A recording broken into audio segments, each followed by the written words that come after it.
Bonjour et bienvenue à cette nouvelle édition des Génie Africa présentée par Elias Louchi.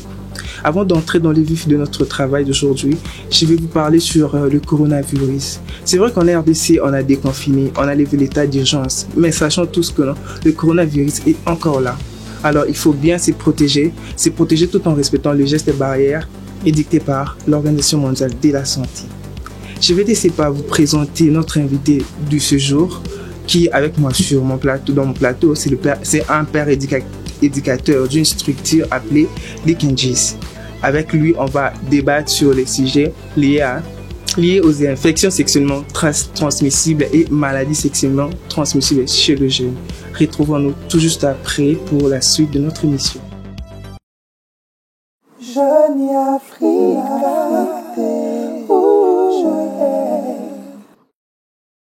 Alors, bonjour Alberto. Bonjour. Si vous pouvez vous présenter, apporter une lumière à ce que je n'ai pas dit à nos téléspectateurs, ce serait mieux. J'espère bien que tu as tout dit, mais je suis encore membre des Génial Sim. Je suis un jeune entrepreneur. Donc, c'est un peu ça. D'accord. Ouais. Ben, aujourd'hui, avec vous, nous allons débattre un sujet sur les IST chez le jeune. Mais plus, nous allons parler sur les formes et symptômes liés aux infections sexuellement transmissibles. Okay. Alors, nous voudrions bien connaître quelles sont les différentes formes des IST qu'on retrouve généralement chez l'homme, en général, l'homme ou la femme. Ok.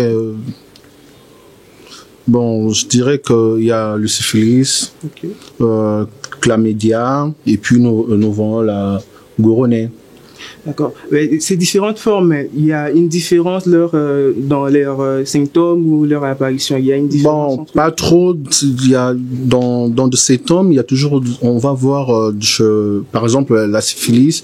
Nous voyons la plaie, les sécrétions vaginales, douleur de ventre, et nous allons encore voir ça chez comment dirait la goronée. On voit la fièvre, mal aux gorges. Donc c'est seulement de mêmes symptômes qui se répètent. D'accord. Oui. Mais une autre question qui me vient à l'esprit, est-ce qu'il y a une différence entre les symptômes qu'on trouve chez l'homme et chez la femme? S'il y a une différence lors de l'apparition des symptômes des IST? Oui, par exemple, chez la femme, nous allons voir le coulement vaginal parce que l'homme n'a pas ça. Okay. Donc, il y a quand même de différences. Oui. D'accord. Mais sans plus tarder, je vais nous inviter à suivre un Vox Pop réalisé par Banji, Okay. L'un de nos reporters. Comme ça, nous allons nous retrouver tout juste après pour continuer notre émission. Ok. Jeune Africa.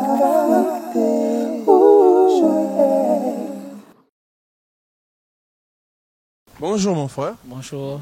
Je voulais savoir qu'est-ce qu'il faut faire pour éviter les maladies sexuellement transmissibles ou les infections sexuellement transmissibles. D'accord, merci. Tout premièrement, je dirais il faut être sage. Éviter de fréquenter n'importe quelle copine ou n'importe quelle fille parce que cette maladie se propage énormément. Donc, il faut être vraiment sage, de regarder à qui est-ce que je peux fréquenter. Est-ce que la personne que je fréquente a une meilleure vie, a des meilleures conditions de vie. Donc, c'est un peu ça ce que je veux dire concernant l'infection sexuellement transmissible. D'abord, comme le mot le dit, maladies sexuellement transmissibles, on comprend que ce sont des maladies qui se transmettent par les rapports sexuels et tout. Du coup, en premier, il faut avoir des rapports sexuels protégés, ça veut dire il faut porter des préservatifs. Et deuxièmement, bien entretenir son corps, ses parties intimes, avoir une bonne hygiène, se laver pas dans les toilettes communes, éviter de... Au fait, les installations doivent être propres, c'est un peu ça. Pour commencer, premièrement, je dirais, pour éviter cette maladie, je dirais plutôt aux gens, ou aux jeunes plus particulièrement, de s'y protéger, premièrement, et puis de ne pas se laisser, en fait, de ne pas se donner au rapport sexuel, en fait. Par là, je veux dire que de ne pas passer rapport sexuel avec tout le monde, en fait. Voilà. Donc, avoir une seule copine, comme nous aimions bien le dire, avoir une seule copine, voilà, ça suffit. Et puis avoir une copine en étant sûr que la copine que tu as n'avait pas une vie une mauvaise vie dans le passé, voilà. Donc je dirais plutôt ça aux jeunes plus particulièrement. Pour éviter ça, premièrement, d'abord, on doit se protéger et on ne peut pas faire des rapports sans préservatif. Donc c'est un peu ça pour nous.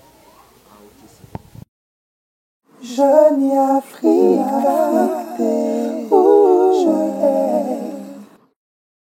Merci à la régie pour cet élément. Alors je reviens vers vous, Monsieur Alberto, étant un expert en la matière, si je peux dire. Vous avez suivi nos différents interlocuteurs, nos différentes personnes qui sont passées pour expliquer comment faire pour éviter la contamination d'une IST. Alors vous, étant expert, apportez-nous une lumière là où il y a des zones d'ombre. Vous avez entendu ce qu'ils ont dit. Ok.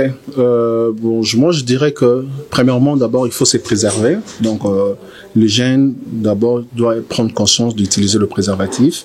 Et puis, il faut s'entretenir son corps. Il faut aussi aller se faire dépister. Parce qu'il y a le dépistage pour le IST. Il faut aller se faire dépister. Il y a certains actes sexuels qu'il faut toujours éviter si tu n'es pas sûr de la personne, genre que la fellation, la pipe comme on dit, et puis donc il y a beaucoup de choses qu'il faut éviter, et des caresses aussi. Il y a certains trucs dans le corps on ne touche pas, que nous aimons toujours le faire pour faire fantasmer nos partenaires, mais ce sont aussi des choses qui donnent beaucoup d'infections. Mais c'est vrai qu'on les appelle des infections sexuellement transmissibles, mais moi j'aimerais bien connaître, est-ce que le seul moyen, la seule voie pour être atteinte de ces infections, c'est seulement le rapport sexuel ou il y a d'autres voies ou moyens pour... à la base, c'est ça, mais il y a aussi les infections qu'on appelle hépatite, par exemple hépatite B, hépatite C. Donc, par exemple, par rapport à l'hépatite B, ce n'est pas seulement entre rapports sexuels, mais peut-être on peut prendre ça dans nos toilettes, douches. Donc, c'est un peu ça. Et il y a aussi le VIH, parmi les infections qu'on ne peut pas oublier, parce que les IST, ce sont le grand porte pour que une personne pour atteindre le VIH. D'accord. Mais est-ce qu'un homme, un garçon, un jeune garçon de nos jours, on est là, on a une douche commune. Est-ce qu'un jeune garçon, une douche qui n'est pas trop bien entretenue, un jeune garçon peut aussi avoir une IST par rapport à... Oui, bien sûr. Pourquoi pas? C'est un humain comme tout le monde. Ce que nous avons fait de descente, on a plus entendu, c'est plus le gène. Bon, les gens portent plus leur sur la jeune fille. Que non, une jeune fille, il faut toujours veiller sur vos installations, mais ce qu'on veut vraiment savoir, un homme, un garçon. Bon, moi je dirais par rapport à l'homme et la femme, moi je trouve que la personne qui est plus qu'à risque, c'est un garçon. Pourquoi je dis ça? Parce que les infections chez un garçon, je dirais que ça se manifeste pas rapidement que chez la femme. Vous voyez? Donc chez la femme c'est trop rapide. Moi je conseillerais mieux que le garçon vraiment ait bien il faut bien s'entretenir de leur corps. Parce que chez une femme, quand l'infection entre, c'est direct, automatique, ça s'annonce. Ouais.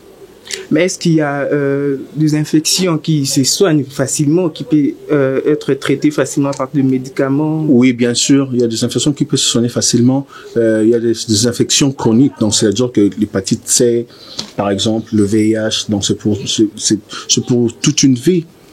Ok. Oui. Ben, là, nous allons essayer de parler en ce qui concerne les symptômes liés aux IST.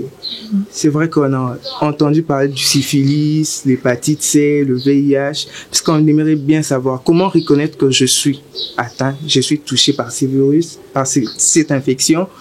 Comment reconnaître cela?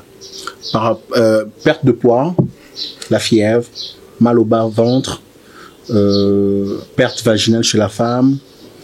Chez l'homme, vous aurez envie d'aller faire pipi à tout moment, mais peut-être ça fait mal. Donc, il y aura de plaies au niveau du sexe, mal à la gorge. C'est un peu ça. Quand vous dites perte vaginale chez la femme, Hein? Quand vous dites perte vaginale chez la femme, faites allusion à quoi? Bon, on voit une partie de son corps qui se dégrade ou je sais pas trop. Perte vaginale, comment on appelle ça? Vous voyez, quand on appelle de perte blanche, donc c'est normal qu'une fille ait avoir de perte blanche, mais ça devient anormal.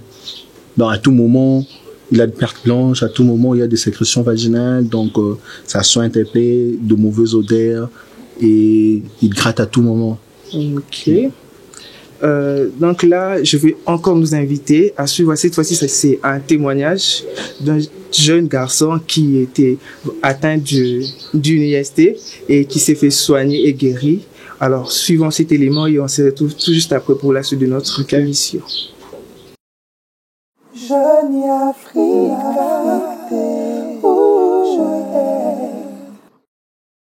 bonjour, je m'appelle Jérémy Mouata, âgé de 23 ans, résident à Bandal, Chibangu. Et ça fait 1 ou 2 semaines que je ne me sentais pas bien. C'était pas la fièvre, mais j'avais des graves démangeaisons et des boutons. Ça a persisté en fait. Ça fait 1 ou 2 semaines, ça ne partait pas. J'appliquais des poudres et tout, ça ne partait pas. Ça me rendait mal à l'aise, ça me rendait très mal à l'aise. Je n'arrivais pas convenablement à dormir. Et je me lavais avec des difficultés, j'avais du mal à porter un jeans pendant 12 heures. Et puis, j'en ai parlé avec des amis et un m'a suggéré d'aller dans un centre où on soigne spécialement les infections en fait. Les infections et les VIH et tout comme ça. Et puis, j'ai pas pu aller le même jour, je me suis encore entêté, j'ai pris 2 ou 3 jours pour y aller. Et puis je suis allé dans un centre qui m'avait recommandé, c'était à Bandal Chiba aussi, sur Horoscope, avenue Lumon je crois, numéro 6. Il me l'a recommandé et puis je suis allé, on m'a accueilli, j'ai rencontré le docteur, je lui ai expliqué comment je me sentais, comment je n'arrivais pas à dormir convenablement, comment je n'arrivais pas à porter un jeans pendant 12 heures et tout. J'ai gratté vraiment, j'avais des graves démangeaisons. Et puis il m'a consulté, il m'a dit que voilà, je souffre des IST. Je ne savais pas ce que quoi les IST. Il me l'a expliqué, et puis il m'a prescrit des médicaments. Il m'a dit de faire très attention à l'avenir, puisque ça pourrait revenir si je ne me soigne pas convenablement en fait. Et puis j'ai pris les médicaments, je suis allé à la maison, j'ai commencé à l'appliquer, à suivre parfaitement les cures comme le docteur me l'avait recommandé. Et puis au bout de 4 à 1 semaine et tout, j'avais vu des changements, j'ai gratté plus, les boutons commençaient à disparaître peu à peu. Et puis j'ai pu m'en sortir de cette IST en fait. Donc maintenant là, je n'ai aucun bouton, je n'ai plus de gratignures, je ne gratte plus mon corps. Je suis normal et puis je peux faire mes trucs et voilà, donc je suis maintenant à l'aise. C'est ça. Jeune Afrique, Merci à la régie pour cet élément. Alors, Monsieur Alberto, vous étant un expert, on a suivi notre ami qui a souffert de cette infection. On a bien suivi tout ce qu'il a cité comme ce qu'il a ressenti au corps. Qu'est-ce que vous pouvez rajouter sur ça? Ça fait mal. Moi, je dirais aux jeunes, si tu as remarqué que tu as le symptôme que je vous ai dit ici, il faut aller vite à l'hôpital, voir ton médecin pour ça. Donc, si tu as remarqué, si tu as soigné, donc ça serait une très bonne chose. Ok. Mais une question de curiosité. Est-ce que ces tests, on a là dans un centre pour passer les tests, ces tests se font gratuitement? Les médicaments se donnent gratuitement. Donc, il y a une prise en charge pour les personnes qui vont touchées par les IST. Oui, il y a certains centres qui sont gratuits, par exemple, par rapport à la communauté, pas LGBT, mais je dirais que il y a certaines communautés que moi je connais, ils prennent des traitements gratuits, par exemple le PS des professionnels du sexe et le gay, il y a des centres gratuits pour eux. Ok, d'accord. Mais alors, si vous pouvez nous citer les risques liés à ces infections mal soignées, disons. Par exemple, la stérilité, le cancer, une grande porte pour le VIH. Ok. Ouais. Ben moi, je vais vous laisser un moment. Vous allez sensibiliser le jeune la jeunesse congolaise, la jeunesse en général. Vous allez sensibiliser la jeunesse en ce qui concerne les IST, qu'est-ce qu'il faut faire. Donc vous allez faire un bref de l'émission, quoi. Par rapport à la sensibilisation, je dirais, chers amis, chers camarades, il faut toujours se préserver. Je sais que il y a nos parents qui ont un peu qui ont un peu le tabou pour nous dire qu'il faut, ils nous parlent pas à la maison par rapport à la préservatif. Donc il faut vraiment se préserver. C'est vraiment quelque chose qui donne plus d'infections. Donc quand tu te préserves pas, il y a pas seulement les IST, il y a encore d'autres infections que on fait toujours des recherches sur ça. Donc, il faut aussi éviter de faire de pratiques sexuelles du genre la pipe d'une personne que tu n'es pas sûr que il n'a pas des IST, peut-être faire des caves, comme vous direz, chez les femmes. Donc, il y a vraiment des pratiques sexuelles, vraiment, il faut vraiment à éviter. Il faut vraiment éviter. Donc, si vous voulez se faire dépister, il y a des centres que vous pouvez contacter le Jeune de Génie Africa pour vous orienter. Jeune Africa,